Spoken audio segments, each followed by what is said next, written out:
عبر البرازيلي فينيسيوس جونيور جناح فريق ريال مدريد الإسباني عن سعادته العارمة بالتتويج بكأس العالم للأندية، موجها الشكر للمغرب على حسن الضيافة والتشجيع، حيث توج ريال مدريد ببطولة كأس العالم للأندية للمرة الخامسة في مسيرته، وذلك بانتصاره على الهلال السعودي ب5 أهداف مقابل 3 في المباراة النهائية التي جمعتهما على ملعب مولاي عبد الله بمدينة الرباط.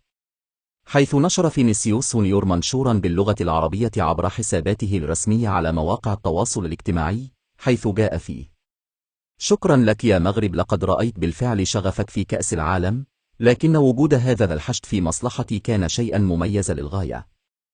وأضاف: ريال مدريد ناد عالمي، فنحن أبطال إفريقيا وآسيا وأوروبا وأبطال العالم. وكان قد سجل فينيسيوس هدفا في مرمى الأهلي وهدفين في مرمى الهلال السعودي بالإضافة لصناعته هدف وحيد.